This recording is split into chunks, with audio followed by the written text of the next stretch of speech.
like morning sun, chasing points, the game's begun. Big decisions week by week, fantasy glory's what we seek. Pick your squad, the clock won't wait. Captain choice will seal your fate. Two enthusiasts breaking it down. Fantasy kings, we're taking the crown. Hello, welcome to another episode of Tinker Time, an FPL pod, the show for every fantasy Premier League manager who's already second-guessing their first draft. It's Monday, August 4th, 2025, and whether you're wildcarding in preseason or just here to discuss some differentials, you've come to the right place. I'm Matt, alongside Jim. We're here to help you tweak, test, and yes, tinker your way to the top of your mini leagues. We'll break down the best value picks, fixture trends, and hidden gems, so you don't have to stare at your squad screen in despair. So let's pop the hood, crack open the spreadsheet, and get tinkering. Jimbo, long time no talk. How have you been? Happy Monday. Happy Monday. And for those listeners who were expecting an episode to be out earlier today, our apologies. I was doing a little bit of travel this weekend, and you know how it goes. Sometimes life gets in the way of FPL, but in a couple weeks, that'll flip. Promise FPL will be the only priority I have. You're also going to have to rework that intro there. I think you're getting a little used to it. I know. And if my wife and my 3-year-old and 10.5-month-old are listening, you will still be my priority. But just know that it's not like one of those things where my love halves. It just kind of multiplies. So it'll be okay. There's plenty of me to go around. Safe to say they're not listening and we'll never hear this, but well, a man can dream. You're right. Man can dream. What's going on with you? How you been? Been all right. I was going to crack open the app on Saturday night. Unfortunately, I had some bad clams and I spent the night over at the toilet. But I've recovered. I'm back at it. So the day off was well received for me. I hope you're talking about dinner. But yeah, just word of advice to FPL managers out there: do not tinker and clam. I guess that's kind of how I would put it. But as I was laying on the cold bathroom floor in misery, I found a 10-minute memorial to our man Sonny. I think we got to start off the pod with a tearful goodbye and a thank you.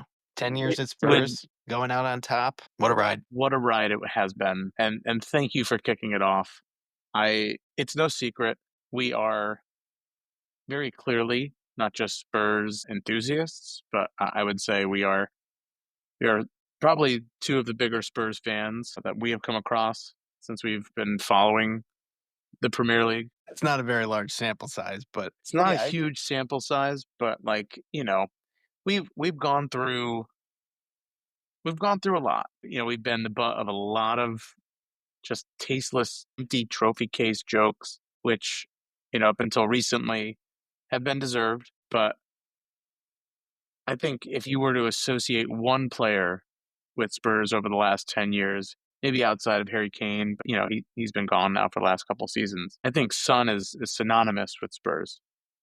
This is a guy who came over, and actually, I think I saw a tweet that, and this is obviously, think about Twitter back in 2014, where I don't even remember when Twitter really went live, but I don't know if Fabrizio was sending out tweets back in 2014, but there was a tweet that said basically like Spurs are going to cool off on their pursuit of Saido Berahino and focus their efforts on, I know, right? And we're a pronunciation pod, and we're going to focus our efforts on this guy named Son Heung-min from Bayer Leverkusen. And, we give Levy a ton of shit, but he got that one right. Couldn't have had a better person, a better ambassador for Spurs. He always brought that infectious smile to the pitch. And I want to be clear, he's not dead. He's going to LA. He's going to be enjoying like the LA sunshine. He's going to go play with, he's fine. He's going to be doing okay. He's going to make them a ton of money on endorsements. I honestly, I've already looked on LAFC shop to see if the jersey's up. Like, I don't know how we couldn't get a jersey. And I'm an NYCFC fan. They do have a nice one. They do. And they have ties to, arguably the best anchorman of all time, Will Ferrell. So, like, it's kind of hard for me to sit here and say, like, oh, man, the guy's dead to me. Like, It's going to be okay. But, having said all that, just want to give a thank you to Sonny. I know he's out there listening, and if he's not, I'm sure this will make its way over the airwaves to him. I mean, I'll tell him. But what a ride it has been over these last years, FPL aside. But for me, I want to just maybe bring up a moment in FPL that I think will always stand out. Sonny, for me, was one of the most consistent, under the radar, frankly, underrated FPL assets. He always performed like a Salah or like a Holland, but was never necessarily priced at that point. But he was always someone that was consistently going to, give you your returns. I think my favorite Sunny moment, and I'm interested to hear what you have kind of in the backlog for yourself, but I don't remember the year exactly. I want to say it was maybe 2016, maybe it was 2017, but he had that wonder goal where he intercepted the ball. They were playing Burnley, I think, at home, and they had come out like really flat, I think.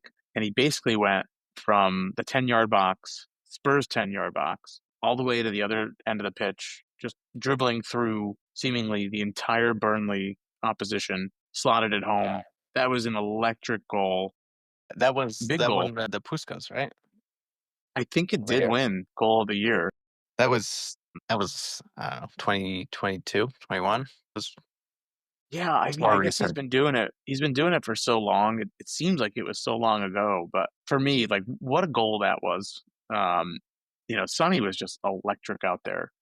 He's had a lot of huge goals for Spurs, and like I said, I'm interested to hear what your fondest memory is, but definitely gonna be missed. Yeah. And he and Harry have I believe they have the record now for the most combined goals or assisted duo in the Premier League. I think you're right. And we thought that was going to keep going when and if Harry came back and went for the Premier League goal record. But looks like it is what it is. But it's a nice record to have in the books. Yeah, for sure. And I think I d- I don't want to go out too far on a limb, but I think there's a case to be made. Sonny might be the best Asian player to ever play the Premier League. I mean, yeah, it's hard to you can't say he's at least in the argument. I mean, the goals he is 150, 60, 70, something like that. Maybe that's total goals. Anyway, he's also like the ambassador for South Korea.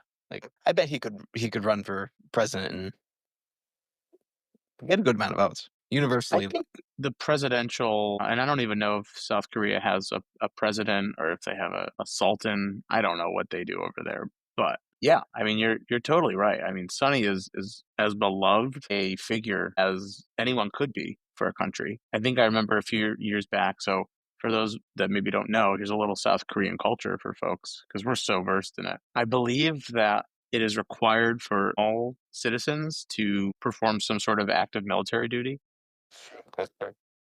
but there are some exemptions. I think professional athletes sometimes can. I think if you like contribute to society in some other manner, there is a way that you can get exempt from it. But I believe Sonny still went through and did like all the physical fitness tests, all of the cognitive did it. tests. He did it during COVID. Was it during COVID? And Believe he it like he was. like crushed it. Like, what a guy! This guy's a professional footballer, and then he's just like, "Oh, I'm the fittest person in the entire country." Like, Yeah. incredible, absolutely incredible. So just wanted to take a little bit of time, give our flowers and our praise and thank you to Sonny for so many great memories, but for sticking through, sticking with the squad, captaining the squad through some of the latest years where, we frankly were kind of a laughing stock of Europe. And what a fitting finish for him to go out holding that Europa League trophy. And then Just that Hong Kong Cup. storybook. That's true. Two trophies. Two trophies to end his career. Two trophies to end his career. What a Beautiful. icon. Put the trophy up. Hopefully they don't get the guy who built Ronaldo's trophy because that was You mean the statue? the statue. Yeah, sorry. You got Yeah, trophy. that was I know. They're going to your head You're now. surrounded by them so often. Enough about Son. Why don't we talk some transfer updates? Transfer rumor updates, I should say. Well, yeah. So Son leaving, and not to just focus on Spurs, but Son leaving combined with in the same game that Son said goodbye, James Madison out with an apparently quote brutal knee injury. That opens up two spots in the Spurs squad that are going to need to be backfilled before the end of the transfer season. So looking at who Spurs already have, I think that boosts Brennan Johnson and Mohamed Kudus' value. I think Johnson's 7. I think he's the same as Madison, and Kudus is 6.5. And Kudus was already highly owned, so I imagine that people are gonna look to him as probably guaranteed starter at the moment. If we don't sign anybody, we're kind of forced to start him. And then Johnson, who we presumed was going to start out on the right, he's definitely nailed at this point. Yeah, I'm taking a look at their numbers right now. So, like you mentioned, Kudus right now priced at 6.5 mil, and obviously price changes don't happen between when they're announced and when the season actually starts. So we're confident that prices aren't going to change. But one thing that we like to keep track of is the total selected by percentage. So Kudus right now is selected by 26.2% of managers. That is fourth out of 300 or so midfielders. That's an extraordinarily high number, extraordinarily high ranking. Especially when Madison was fit. I couldn't believe it was that high. Yeah. So, just for reference, Madison, as it stands right now at 10:45 p.m. on August 4th, is only selected by 2.9% of managers, which is pretty low relative. We don't have any timeline on how long James is going to be out, but according to Thomas Frank, is confirmed to be an injury to the same knee that he was rehabbing, that saw him miss out on the Europa League final. And his quote, not mine, was, "It looks pretty bad." So if you have Madison in your squad, don't have him in after this episode. Get rid of him. That being said, some positive rumors for Spurs to move in. Apparently, we reached out to City on Jack Grealish's availability. He last year probably didn't get the minutes that he was looking for, and hopefully hasn't regressed. But I think he would be a good fit. I mean, he's a very similar player to Madison, maybe more of a dribbler than a creator, but both very good. Really could play on the left side in Son's absence. So hopefully that one comes to fruition and City aren't looking for an exorbitant amount of money. Also rumors of Conor Gallagher, who is at Atletico or Atleti? Atletico. I know we were interested in him when he was at Chelsea, but I think that was when we were also pursuing Madison. So I think the timing didn't work out. But if he's looking to come back to the Prem, he would also be another creative center midfielder. Could be good. Keep an eye out. Yeah. So I just want to put my 2 cents in on Grealish, because I think I did see those rumors as well. Grealish is one of those players, frankly, like he was linked to Spurs for the last couple of summers, as he's kind of fallen out of favor with Pep.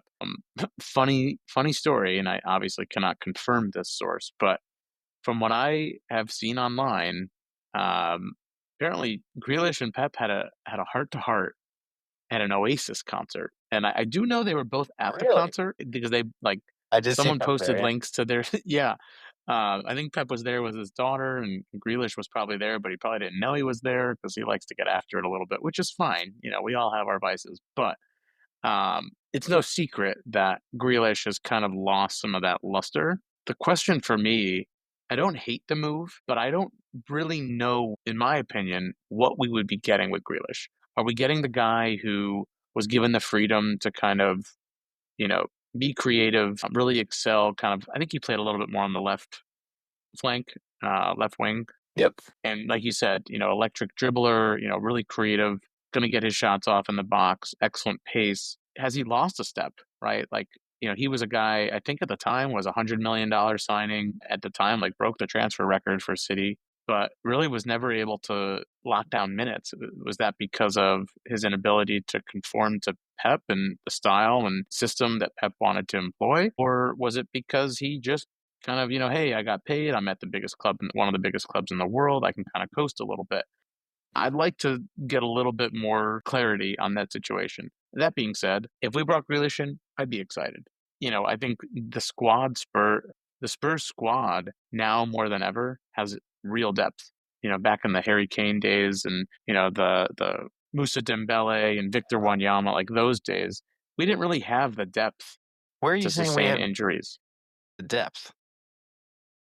No, well, I'm saying I haven't seen Levy willing to spend, right? Like, in my opinion, Levy has to spend because we Yes. already know he was willing to spend for Gibbs White. So the money's there. That money just didn't magically disappear. I think this is one of the deeper Spurs squad. We have at least one position backup to every starter that has seen real Premier League time. You don't think so? No, not with all these injuries. Kulu's out, Madison's out, Son's gone. Solanke and Richie are always in and out. I don't think Solanke was flagged, but he didn't play last week. True.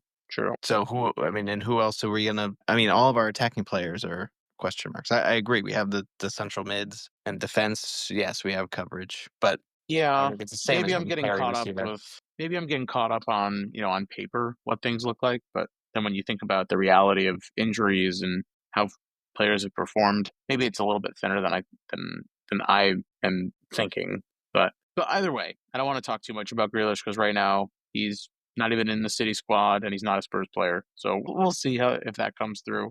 At 6.5 could be nice though if he does come over. I'm looking at his numbers right now, only selected by 0.1% of managers. So if he's going to come in and, by week 2 or 3, be that creative midfielder, whether he slots in on the left or plays a little more centrally in Madison's role, could be a really creative pick. But we'll have to see how that plays out. You mentioned kind of the BJ Kudus. So, these are, I don't want to say beneficiaries because I don't think the squad benefits from Madison being out. But I think it does give managers a little bit more certainty, who's going to get those minutes and where they're going to play.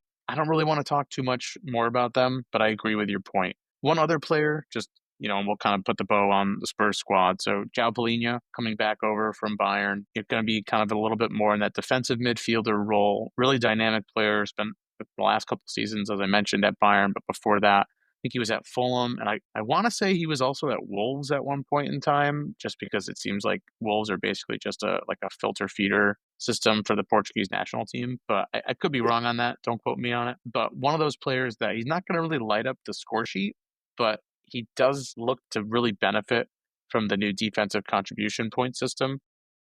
Yep. I think I saw somewhere where his last 2 seasons at Fulham, he scored, I think, 83 and 91 points respectively. And with defensive contributions, that would have bumped him up to about 130 and 140 points respectively, which kind of puts him in that same class as like the Declan Rices, the Moises Caicedo, kind of that range of players. For Spurs, really excited for them to sign a player like that who could have an impact, but also for FPL gives you another option. He hasn't been priced into the game just yet, but we'll keep an eye on that. If he comes in at 5, I think could be really attractive. I think at 5.5, which is probably more likely, could still be very attractive because if he's going to give similar value as Declan Rice, who's at 6.5, I would say is a steal. We'll have to see. I think they just signed him earlier today officially, so should take a day or two for him to come into the game. I guess one last rumor for Spurs, then we'll move on. Rodrigo from Barcelona. Are we really calling that a rumor? Maybe wishful thinking. All right, let's move on. What would be the big signing splash that we have not had? Spurs have never signed a $100 million player. They're the only, quote, big six club to have not spent that much, but that's not likely to do. Anyway, let's move on. Who else do we want to talk about? I think another similar to Paulina, if it does go through, Kieran Drewsbury Hall at Chelsea. He's right now priced at $5 million, rumored to move to Everton in a permanent deal. That could be a fantastic value. When he was at Leicester a few years ago, I think he was similar. I think he was also 5, and he had a great season. He was that perfect.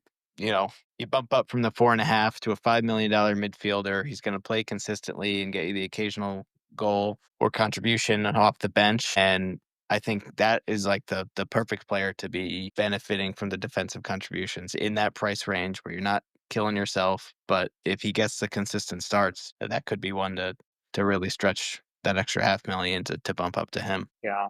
Yeah. So I'm looking at his player card right now.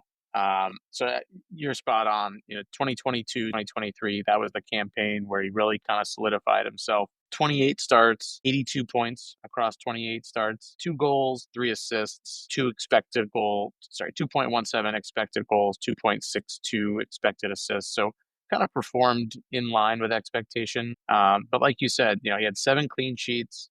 He would definitely stand to benefit from the defensive contributions. He's priced at 5 mil today. So to your point, if he is able to lock himself into that starting 11 and you are able to time Everton's fixture run, that maybe they've got a little bit more of a little more favorable run, could be exceptional value. But the other piece of it, even if they're not an optimal fixture run, if he's nailed at 5 mil, he's going to get you DEFCON points. Still pretty good.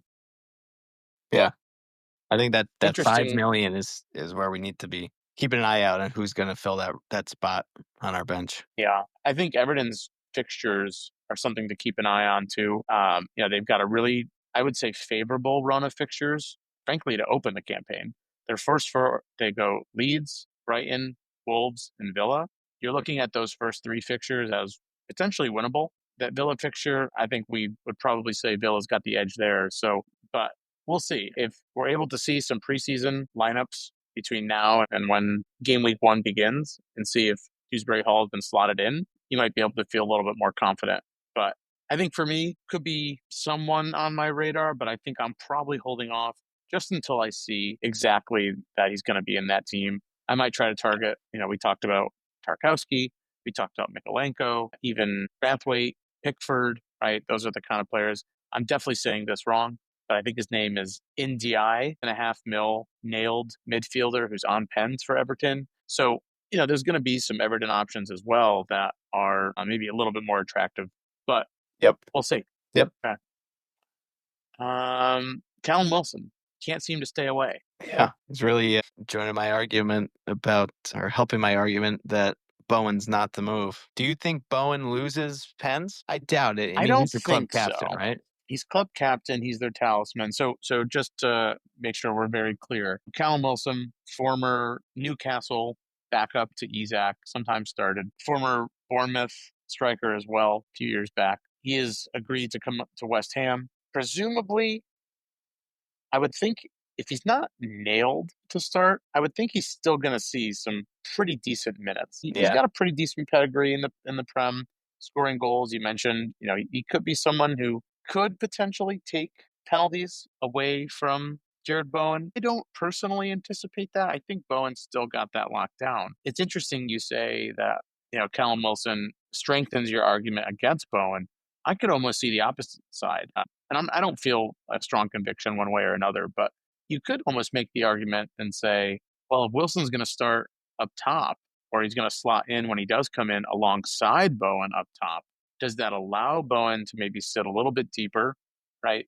Kind of be that creative kind of center attacking mid at times, or does it kind of give the defense someone else to focus on, and now Bowen can roam a little bit more freely and kind of open up some lanes for him to slash or be on the receiving end from some of the Wan-Bissaka corners. I don't know. I don't know what their plans are for Wilson. He may just be depth. When I look at West Ham right now, and we look at their forwards that they have on the books right now, they've got, like we mentioned, Bowen, and then they've also got Nicholas Fulkrug, who I believe came over last campaign, and then a couple of other $4.5 million, and Marshall Mathers. Nope, Callum Marshall is his name, but priced at 4.5. I don't see him making an impact. So Callum Wilson is priced at $6 million, same price as Nicholas Fulkrug. God, we are so bad with pronunciations. He's got the umlaut. I don't know how you say it. But I think you definitely got it 100% right. You think I got it? I actually don't even think it's Nicholas. I think it's Nicholas. I think I'm mispronouncing his first name. That's bad. But he's priced the same. So to me, that's not telling that he's going to get starts. He's going to get minutes. To me, that prices him as Bowen's backup. But what do you think? Yeah, I guess maybe I was misremembering last year as I was looking at Wilson. He only started 2 games last season. I want to say he only had 19 injury concerns. I think he was injured for a lot of the campaign, though, because he only had 355 minutes. So, sure, we could look at starts. That's nothing. But, I mean, I think it was 2022. Was it 2022 when you pulled one out of left field in a different stadium and you triple captained him? Was it a single game week, too? It was. That was to win. I think it was to win the cup or put the league away. One of the two. The cajones on you. Yeah. Well, it has not worked out since 2022, 2023. And now you're making a podcast. Yeah. Yeah. But so okay. I don't know. With that being the case, I guess maybe I was overstating. I don't think he's taking anything away from Bowen. So are you coming around that maybe there's something from Bowen that could be taken? Because before it kind of sounded like you don't even think Bowen's going to be worth having in your squad, which would, in my mind, I still don't think he's worth having in the squad. I think to take a forward spot at $8 million with who he has around him I'm still not convinced. Because who are the midfielders that he has? Paqueta, who has been cleared of all gambling charges, right? Who actually could take penalties from Bowen. But he Why would he take them now that he's been cleared when if he didn't take them last year? I don't know. I don't know. That's a fair question. These are all things that, as we get closer to the season, hopefully get settled. Yeah. I don't know. I mean, like they're creative players, James Ward-Prowse still, right? That's not who I would want feeding Jared Bowen if I'm going to spend 8 million on him. That's fair. I mean, our expectations aren't super high for West Ham. I think we do feel. And I want to speak for you, so you can speak for yourself. But I don't think West Ham is as bad as they were last season. I think there were external factors going on at that club. Um, uh, things off the pitch, in the dressing room, in kind of the boardroom itself. And they had, some new manager brought in. They're trying to shake things up. So, the talent didn't match the results, in my opinion. But have they gotten better? They lost Kudus. They brought in Callum Wilson, who we now know started 2 games last year. Yeah, I don't know. I agree. Yeah. They underperformed based on where they'd been the last few years. I don't think they're going to get relegated, but I don't think they're going to be as attacking as we would have hoped. Yeah. I think right now Wilson's probably a pass, but if he starts to get consistent minutes and starts netting some returns, 6 million for a he also doesn't have to start. If he's coming in consistently and getting, 45 or even 30 minutes and he's returning every week, if you can get on that in the early run, I think of like I'm gonna give you a name here, throwback. 2015 campaign, Okazaki from Leicester. He was super Yeah. sub. He would come in, slot right upside next to Vardy. I mean, granted, he had Mahrez and N'Golo Kante and some names that ended up being pretty big within Europe and within the Prem, but he would come in and make a difference. And you could make the case that for what he was probably priced at the time as I'm sure he was priced as a forward, probably around the 5 mil point. If he was on your bench, sometimes the FPL gods, repay for those taking a chance. But we'll see. We'll see what ends up happening. We'll pray to those gods tonight. One other name I wanted to talk about. We talked a lot about attackers and some midfielders, but interesting transfer, the goalkeeper side of things. So everyone's beloved keeper, former Arsenal, former Southampton. I want to say he was at another club that got relegated recently, but Aaron Ramsdale. So he has moved away from Southampton and he has gone on loan to Newcastle, which is really interesting in my opinion. And not because of Ramsdale. Ramsdale, I don't expect him to start. I think Nick Pope has that starting job nailed down. Obviously things can change, but Newcastle have some interesting backups that are at 4 mil. And I'm just going to bring those up right now. Got Usually what happens, Gillespie, Dubravka. and Odysseus. Yeah, so my eyes are on Dubravka. Guessing So I believe he's Dubravka. Yeah, so Dubravka, I believe, is priced at 4 mil. All 3 of them are, yes. All 3. Dubravka, from what I've seen, is rumored to head over to Burnley. Burnley have a vacancy in their keeper spot because James Trafford has made a move over to City. So if Dubravka becomes the 4 mil nailed starter for Burnley, who I would say their defense last season in the Championship, it's not going to carry over 1-to-1, but grit and effort that does carry over to the Prem. You could see his percentage owned jump way up. Now there's a lot of ifs in that scenario, but that was one for me that stood out because we talked a little bit on the last ep about if you can find a 4 mil keeper who is nailed, even just a slot on your bench, that's huge for saving funds. You can use those funds somewhere else. Darlow also has a history of being a pretty decent keeper for Newcastle when Pope went down last season. And did I say Darlow? I meant Dubravka. So You thinking about that rapper guy? Yeah. You love Can't stop. I love him. So just wanted to bring that up. I don't even know if that was on your radar. It was not. This is why we listen to the pod, though. Anyone else you want to talk about? 2 quick ones, just kind of ongoing. Isak's still rumored at. I forget when the Diaz move was official, but now that he's gone, I think there was more talks that there was supposed to be the formal bid for Isak. I have not seen that yet. And also continued push for Chelsea to sign your guy Rodgers from Villa. Yeah. So one to keep an eye on. I know he was highly owned last season. I'm sure a lot of people were high on him going into this year. But I think if he does move, that would really hurt him. Yeah. I'm glad you brought them up. So I think let's talk about the Isak transfer first. From all reports that I've seen, this is not a if it will happen, it is more of a when. I believe that Newcastle would be willing to part with Isak once they have secured, in their opinion, a suitable replacement. There are reports linking Newcastle to, and I'm probably saying it wrong again, Benjamin Seshko over at Leipzig. Oh, yeah. Yep. So he was a name that we saw float around. We saw he was linked to Arsenal. He's been linked to United. Add him to the list of United strikers that just haven't they can't seem to bring anyone in. He's a 22-year-old kid. You know, he's performed well. His numbers look pretty good. But again, right, like you're signing someone who's probably not in his prime just yet. Is he going to be able to come in and, you know, kind of be that striker to replace Isak, try to replicate some of his results? I don't know.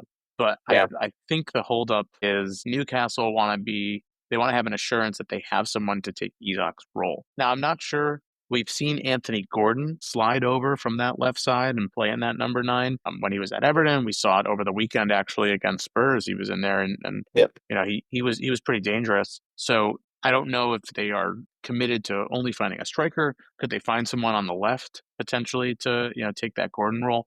We'll see. But I think Newcastle are frankly just trying to get a little bit of an insurance policy so that when Isak does leave, they're not scrambling to find someone of quality. Now, on the Rodgers side, Rodgers is interesting to me because I think just personally, like for his own professional development, I think going to Chelsea is an awful move for him.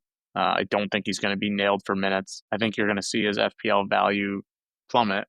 But one name to keep in mind if Rodgers does make the move, and he's already been creating headlines, and I'm probably saying his name wrong again, Danielle Mallon, who is a 5.5 mil at Villa. Have you seen some of his preseason numbers? I have not. So I'm going to bring up his numbers here because I think they're shocking, frankly. So Daniel Mallon, he is priced at, I believe, 5.5 mil. Let's just confirm that. Yes, 5.5 mil. Okay, 5.5 mil.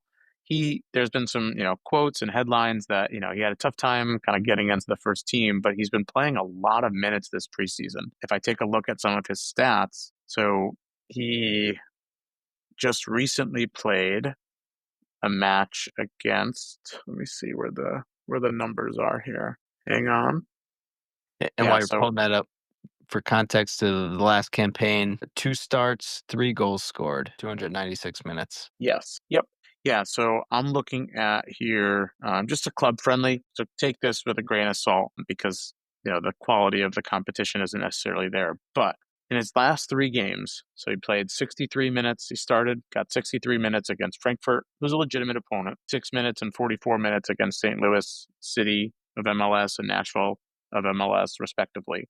So he played the first half. Against Frankfurt, 2 assists, and against Nashville, he scored a goal. So 3 goal contributions in his last 3 starts. He's been playing first team minutes. He's priced at 5.5 mil. So if Rodgers leaves, I think for me, because I love those Villa fixtures, Mallon would be somebody I would look to slot right in. It would save me 1.5 mil. But again, if I had to choose, I'd still go Rodgers. But if he moves to Chelsea, I think I would consider moving him out. I think I'd probably be forced to. Yeah, that's a tough one.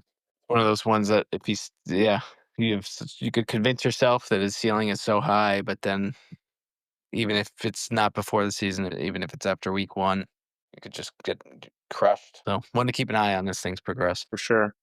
Hey, so for those listeners that are audio only, you probably can't see my background here, but you know, one thing that's just absolutely crazy. I have this really awful glare in my camera here, and I wish there was something that would kind of give me that head coverage. Jim, have you ever heard of the urban sombrero? I have. Yeah, I've heard great things. I was trekking through the Sierra Madre, the sun casting long shadows over ancient adobe walls when it struck me. Why should a hat be confined to just a single geography? Why must practicality and panache live in separate worlds? Thus, the urban sombrero was born. A daring fusion of rugged southwestern tradition and relentless ambition to the modern metropolis. The broad brim whispers of lazy afternoons beneath the desert sun, while the bold silhouette commands attention in the boardroom. It's not merely a hat, it's a statement. A declaration that you, too, can straddle a line between leisure and enterprise with a single, elegant tilt of the head. Available now at urbansombrero.com. Enter code Tinker20 for 20% off your first foray into fashion bravery. The Urban Sombrero, because a true adventurer is never off duty. All right, back to the pod. Right. So we've talked through our boy Sonny. We've talked through some of the latest transfer rumors. We'll continue to keep our finger on that pulse as we get a little bit closer to that game week 1 deadline. But we did want to spend a little bit of time today just reacting, kind of talking about, something that I always look forward to every year is all of the clubs kind of announcing and sharing their new kit designs. And we're not going to go through every club in detail, but some of the ones that stood out. Jimbo, I'll let you kick it off, but as much as it pains me to say this, I think Arsenal really nailed it this year. Yeah, and I think I said the same last year. They just continue to pump out these clean kits. The third kit this year, it's like a cream with like a nice, I like a good collar on a kit. And even and similar to the Spurs, it's not just a flat material. There's like almost embroidery. Ugh, yeah, it's nice. Yeah. I have to say, Adidas really, really cooked this year. There's part of me that's like, I hate that it's a money grab every year they come out with a new kit. It would be nice if, they maybe adopted the MLS operating model where, they go every 2 or 3 years, just so, every year fans aren't dishing out 90 to 100 dollars plus on a new kit. If they're gonna pump out stuff like this, like, You gotta. I'm all for it. These are awesome. These Yeah. are awesome. I know we've talked about it. I'm already made the purchase. It's sitting upstairs in my closet. Spurs, and you see this with a lot of clubs now, but a lot of clubs are taking the time to put a black jersey on the mark. Everyone wants to have a black jersey, but this is really, I think, universally one of the best kits throughout Europe. What do you think about Spurs kit? I like the black. I like the away. The home whites are clean, nothing too crazy. I don't love the rumored third kit. I think it's is a re-release. It's like yellow with the old crest right in the middle of the chest. I don't love the crest in the middle of the chest on any kit, but I love the black away is beautiful. It's gonna be great in Europe. Yeah. Yeah. So, like I was saying, Spurs are going through a little bit of a redesign, kind of a little bit of an homage to some of their older crests, a little bit of a rebranding. To be honest, when they announced it, everything was really subtle. You could you could barely even see a change if you if you didn't look close enough. But Yeah. any other, yeah, Liverpool. I think Liverpool's the home red's really clean.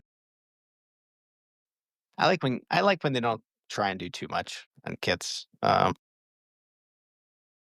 sure I'm really looking. I'm sure when we see them on Australia out on the pitch on a nice fall Saturday morning with some shadows, that's when you really know if the kit worked or not.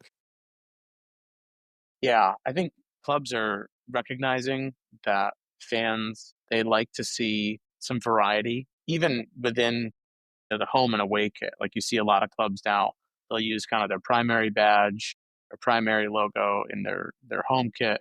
In their away kit, they'll maybe use a secondary logo. You think about like Manchester United, for example, their home reds are going to have the primary kind of shield, but then they're using kind of the more devil image and logo in their away whites. So um, I love the trend we're seeing with some of these kits. If you had any questions, who was funding Newcastle, just take a look at those nice bright green Saudi jerseys. Yeah, it's unbelievable how they could do that. It's pretty wild. Um, we'll see. Sometimes these kits look great in images when the lighting is perfect, and sometimes they look like absolute shit on the pitch. Spurs have been marked That by that quite a that few times. that Wolves mint green one has potential. It's not bad. It's not bad at all. It's like one of those Listerine strips you used to. Those were fun. Those are good. I haven't had one of those in a long time. And we're at that point in the podcast when we start talking about Listerine strips. So let's maybe start to move on to, we want to just spend a little bit of time talking about the updates to the chip system. So if you ever played FPL before, you know that as a manager, you are given essentially these chips, and these chips are kind of like power ups or things that you can activate historically one time during a season, but FPL threw us a curveball this season. They actually did something a little bit different. Rather than introduce a new type of chip, they just said if chips are great, we should double it. So now this season, traditionally, uh, you will traditionally you would have one bench boost chip, you would have one free hit chip, one triple captain chip, and two wild card chips. You would have a wild card chip for game weeks 1 through 19, and then another chip that you could utilize from weeks 20 until 38. This campaign, like I said, they've doubled the chips. So you'll have two free hits, two bench boosts, two triple captains. You'll still have the two wild cards. They didn't turn it into four, but we've never seen anything like this before. Maybe Jim, you could talk a little bit about your chip strategy in the past. I'm curious, do you think now that you have twice as many chips that you're gonna go through them twice as fast, or do you see yourself having kind of a different strategy and holding them just as long as you traditionally would? Yeah, so historically, apart from the wild card that you were kind of forced to use in the first half of the season, um, the safe move would be to hold all your chips until the spring when there's traditionally more double game weeks. So with all the fixture congestion and the other cups, depending on who progresses, game weeks for certain teams could be blanks, resulting in double game weeks later in the season. And last year they made some moves to address that, so there weren't as many of the double game weeks as we've seen historically. And even when those game weeks occurred, it's usually not nailed down. So it's not something you could plan about now or even the first, 5 or 10 weeks of the season. I think even the last week there was like game weeks 36 and 37. I think there was still a question of whether or not there's going to be a double for a couple of teams. It's one of those things historically you could hold on to them and then um, use them for the double or use them later in the season when the FPL app cups are going through. Use that to get the advantage against your opponent. Because if you use some of those chips like the wild card, free hit, those don't count as transfers. Whereas a transfer or taking a transfer hit count against you in the site run cup. So I think this year, yes, I think the strategy is going to change. I think it's going to be, you take a punt on either when you're feeling lucky or you need to earlier in the season. I still think in the spring, the strategy would be to not use that and as soon as you get it in January or February, but to wait and see how the season progresses and where those doubles are going to be. Yeah, and I think that's a really good point. It's interesting because I think you're going to see a lot of chips utilized from managers much earlier on. There's not as much pressure to get it right. Right. I think most managers, if you get it right once out of the two times, you're essentially in the same boat as last year. So just to be, and I'm just going to read like pretty much directly from the FPL help page because I think it's helpful just to hear their words. So chips can be used twice a season. You will basically be given your first set of bench boost and triple captain chips from the start of the season. They must be used before game week 19 deadline. So you will not have a scenario where you can use a triple captain in game week 4 and then again game week 20. I just want to be very clear on that. They are still kind of controlling when you receive the chips. So, if you're trying to plan out when you can use your chips, just keep that in mind. The first free hit chip will become available after the first game week of your season. And again, it's got to have that same deadline. The additional bench boost, triple captain, and free hit chips have to be used, or they don't, sorry, I shouldn't say they have to be used, but they'll be available to be used prior to the game week 19 deadline. And your second will be available to be used from game week 20 up until the end of the season. Interesting though, like some nuances to the specific chip. So the free hit chip cannot be played in consecutive game weeks. So if you were to, let's say, use your free hit chip in game week 19, the second free hit, you cannot use your second, even though you get it available in game week 20, you cannot use it until game week 21. So just something to kind of keep in mind. I know like I'll admit, I think one of my first years, I used free hit, and I thought it was essentially a wild card. I think I used my free hit in, like, I don't know, it was like game week 6 or something, and I was like, "Oh, this is great, I got my team," and then game week 7 rolled around, and I was like, "What did I just do?" So, I don't want you guys to learn the hard way. That's what we're here for, to try to help you get through some of that stuff. Yeah, and just to be clear, so free hit, you're allowed to do unlimited transfers for that week without penalty, but the following week it reverts back to your team reverts back to whatever it was. So if you use it in week 7, in week 8, your team would revert back to what it was in week 6. So it's useful for a couple things. So it's A, you could try and reach for those doubles, or B, if your team is full of injuries, you could use that as cover to give your squad some time to get healthy without moving out and maybe losing on some value or your investment there. Or C, you just don't like the matchups and you think you could do better elsewhere, but you don't have the funds to make those swaps happen without blowing up the team completely. So Yeah, those are like the 3 scenarios that I think is still where it's going to be useful. yeah, and like I said, I think there's so much pressure on managers to get it right. One of the best tools that's out there to do some of your game week planning is gonna be the fixture difficulty rating matrix that FPL creates and maintains for you within the game, to help you kind of just do a little bit more planning. So, just for those folks who maybe have never seen it or ever heard of it, basically what FPL does is they will take each team and give them a 1 through 5 ranking. 1 being the easiest opponent and 5 being the most difficult opponent.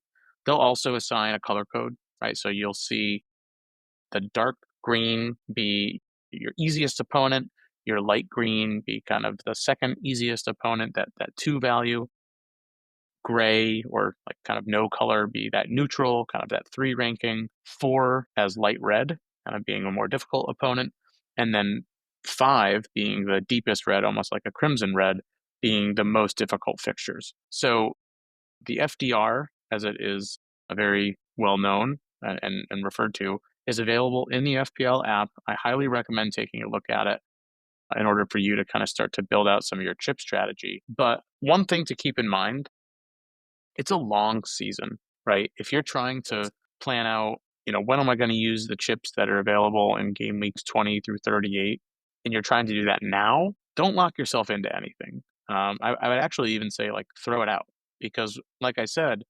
FPL is maintaining this matrix as the season progresses. So what is very likely to happen as teams start to kind of show their true colors and start to show their talent level and how they're performing, sometimes sometimes a club, their fixture difficulty rating will actually change. Great example, Spurs, right? Last season, at the beginning of the campaign, Spurs, I want to say they were probably ranked at about a 3. Maybe they were in the 4 range, right, as far as difficulty goes. But by the end of the season, they were almost, I think, they were definitely light green. They may have even been dark green, meaning they were a very favorable fixture for opponents. So just kind of keep that in mind that it can develop as the season progresses. I'd say I only have two other quick notes. So one, a reminder that you can only use 1 chip per week. So a common strategy is using your wild card to get the squad you want, followed by a bench boost or a triple captain. But you need to make sure that if that's what your strategy is, use the wild card the week prior to when you want to use that second chip because you can't do 2 in 1 week. And Yeah, I think that's the a really other good point. yeah, and I know I fell into that trap early on, and you don't forget it.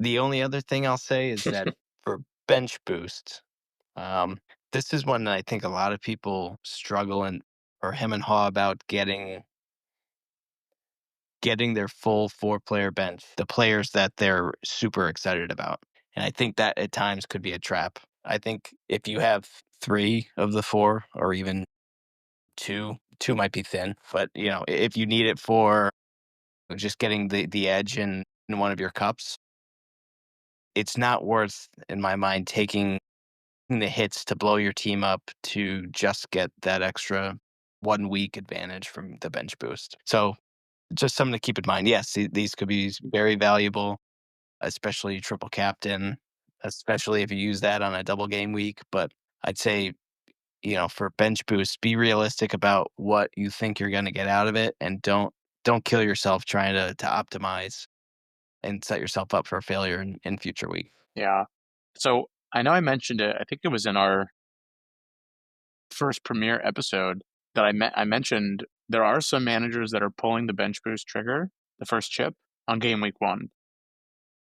Super. I know you kind of laughed it off, but I kind of could understand the thought behind it, right? So the thought is that you're not going to be having to worry about price changes impacting your ability to bring players in or out week in and week out, right? So everyone's prices right now, they're going to stay that way until at least the end of game week 1.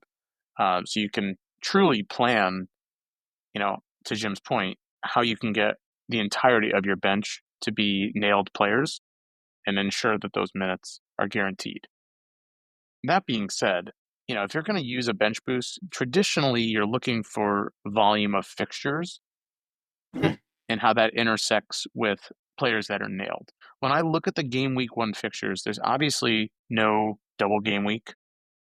I don't believe there's any double game weeks announced this early in the season ever. We kind of anticipate them happening. I think it was last season, FPL tried to intentionally minimize the number of double game weeks and how kind of the Premier League schedule interferes with, I shouldn't say interferes, but how it conflicts at times with some of the European competitions.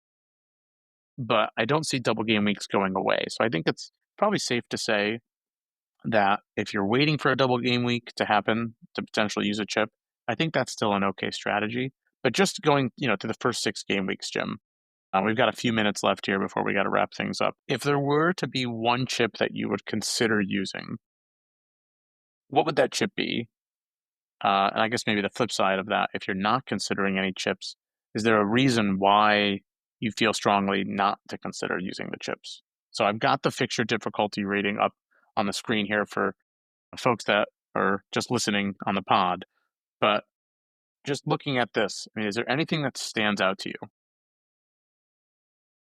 I think Arsenal week 2 versus Leeds, that could be maybe a triple captain potential. I don't know. It's tough to bench boost is very team specific, so I don't want to make generalizations for the listeners. But I think Arsenal triple captain week 2 versus Leeds is realistic. Yeah, I don't know. Personally, I'm a hold and see. You know, and I think that's fair. I think for me, I like to see players that are a little bit more in form when I'm considering triple captain. So at this point, to me, like preseason numbers, and I talked about Daniel Mallon earlier, how he's been impressive in preseason, but it also doesn't mean anything, right? Like until Yes, they actually start to do it exactly. in the league, it's those numbers are useless, right? But it's all we have to go off of at this point. So I don't want to totally dismiss it either. That being said, I don't see for myself any instance today that I would plan on triple captaining unless we see Burnley just get blown up in the first 3 game weeks. So I've got my eye right now on Liverpool game week 4. If Salah's in form, Yeah. and we will know if he's in form because again, we talked about Salah being kind of fixture proof. Yes, they've got Newcastle, they've got Arsenal away in week 2 and 3 respectively, but then they've got Burnley away in game week 4. If Burnley is going to be a good defensive team, we will know that to a certain extent within the first couple of game weeks. So Burnley have Spurs game week 1. They've got Sunderland, who they've played in the championship last season. And they've got United in game week 3. Not Good the test. top, right? Not the top of the table by any means, but you're looking at 2 Europa League finalists and a club that you have been familiar with from past season.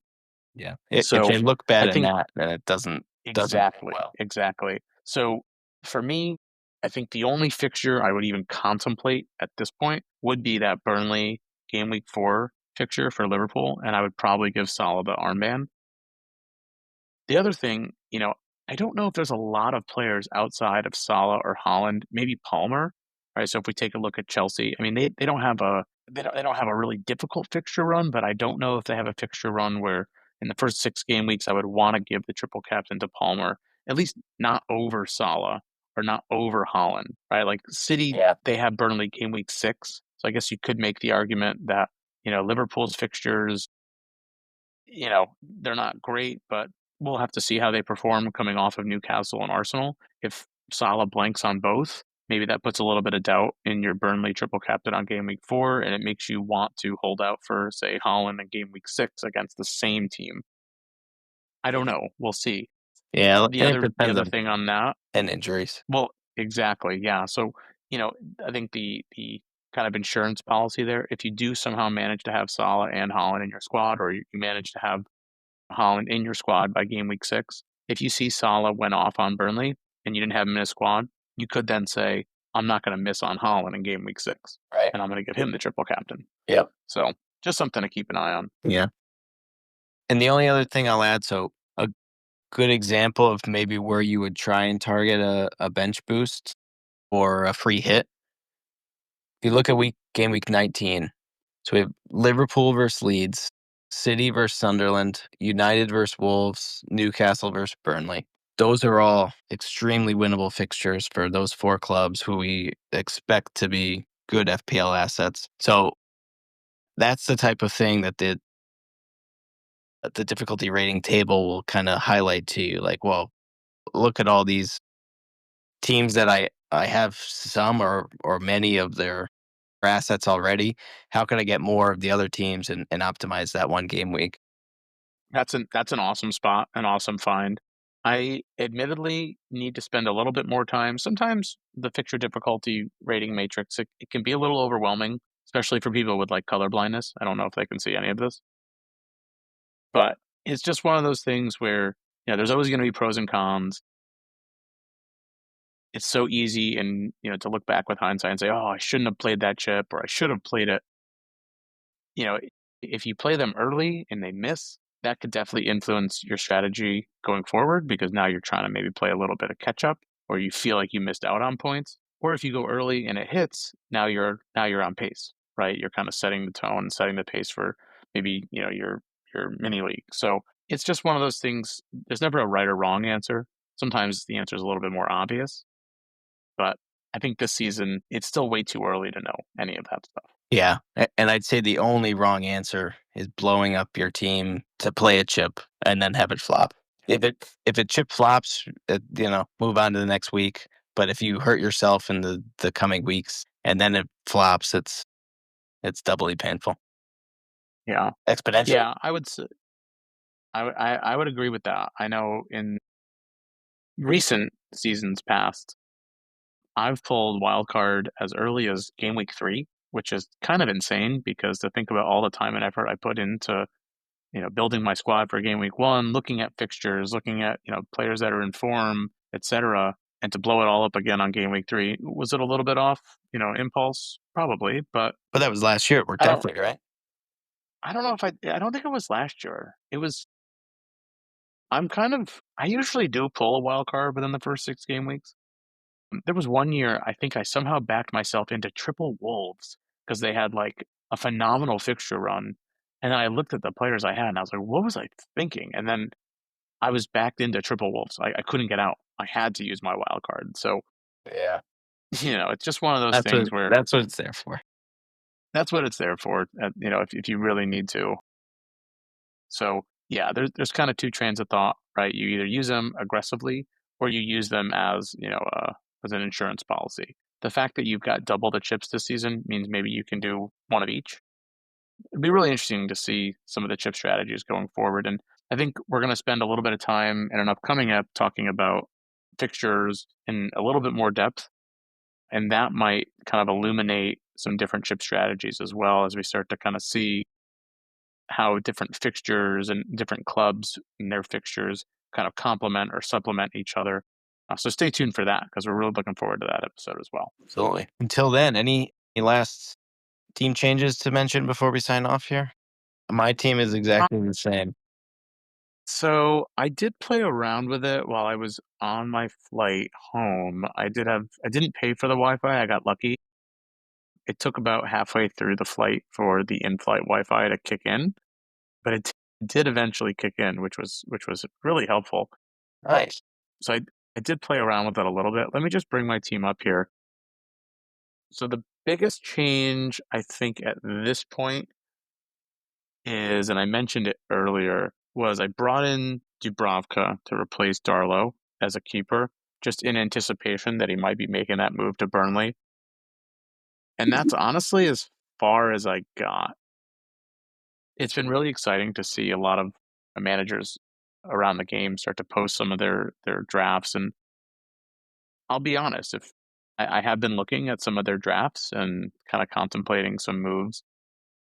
One thing that is consistent, I would say, heavy midfielders, which we talked about. I think there's a ton of value in mids this season, but Yep.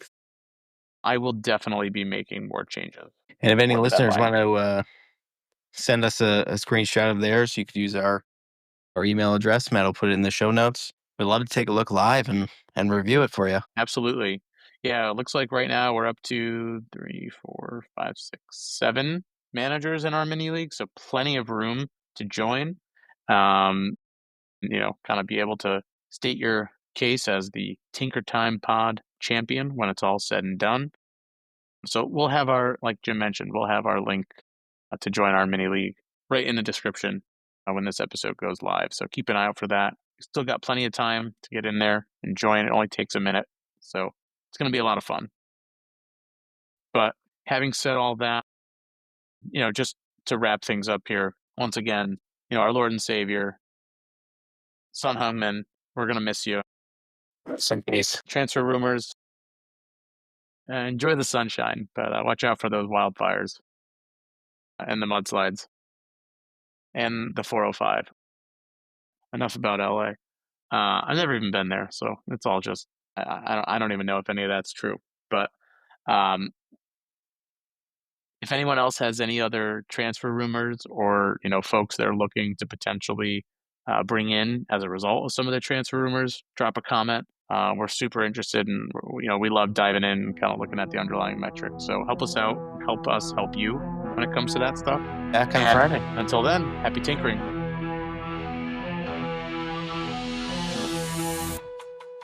Draft dreams rise like morning sun, chasing points, the game's begun.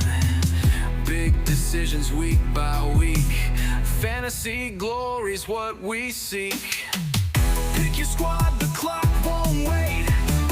Captain choice will seal your fate. Two enthusiasts breaking it down. Fantasy kings, we're taking the crown.